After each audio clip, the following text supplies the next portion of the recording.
Welcome to this tutorial on how to set up and customize Grammar Checker on Word so that it does more of the work for you.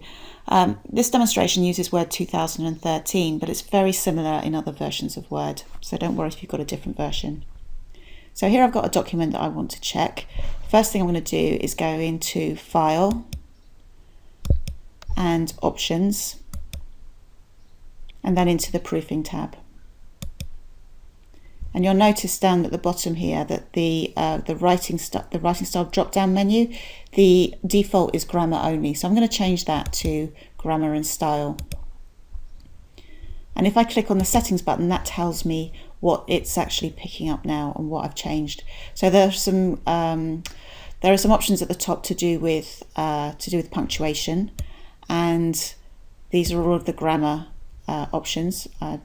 Suggest you keep all of those in to begin with, and then we've added all these style options in there as well. So don't worry if you don't know what all of these things mean. The Grammar Checker contains explanations, and if you go through your document, you can see what mistakes you're most likely to make, whether you want to accept them or not, and you can decide which ones of these you want to keep. So I'm going to click OK for now. Also, this button at the bottom, recheck document. If you've already checked your document, and I have checked this one once already, then you probably want to recheck the document, which basically rechecks everything that you've accepted or changed before. So it comes up with a little warning saying that it's going to pick everything up again. I'm going to say yes, and then click OK. So now you'll see these blue squiggly lines are all the new things that the Grammar Checker is picking up. So I'm going to, well, there's a couple of ways of doing this. If you left click on one of these, then where the blue squiggly line is, then it will give you an explanation of what's going on here. So it's contraction use, and the chance to ignore it. If you don't know what it means, then if you click the grammar option here, then it will bring up the review pane, and that will tell you that it's a contraction.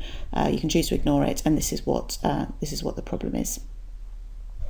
The other way of doing it, if I come out there, is to go into the review panel, the review tab, and click on spelling and grammar, or press F7, and this will take you through all of the errors sequentially, so that this is good for a final check, just to make sure that you've picked everything up, because sometimes, I don't know about you, but I find it easy to miss the blue squiggly lines. I kind of get blue squiggly line blindness.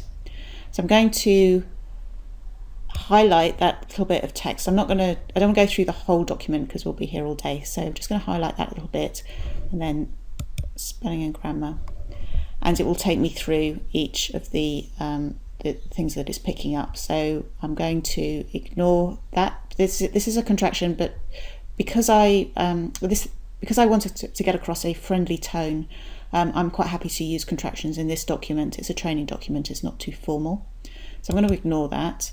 This is use of first person. Again, I'm quite happy using I, me, or mine in this document because it's less formal, so I'm just going to ignore that as well. And a lot of these are the same things. You can tell that a lot of the issues tend to be the same things. A bit of wordiness, so maybe I'll change it, saying instead of was also, it could just be was on its own, because I'll change that. This is saying don't start a sentence with and, but because this is a less formal document, I'm going to ignore that as well. So when I get to the end of the selection, it says it's finished the selection. Do you want to check the rest of the document? No, because we'll be here for a long time, so no. And that's it. So that's Grammar Checker. Say now I've realised that this is going to check every single contraction and first person usage in the document. So I'm going to go back into File and Options, and into Proofing. And back into Settings, and I'm going to uncheck the options where it's saying like sort of contraction. So now it's not going to check that anymore.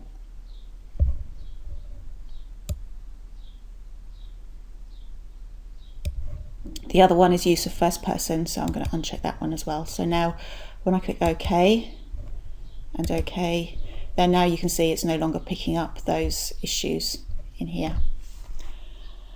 Okay, that's Grammar Checker. So I hope that you found that useful and that it saves you a lot of time with your documents, and I look forward to seeing you on the next tutorial. Good luck and have a good day.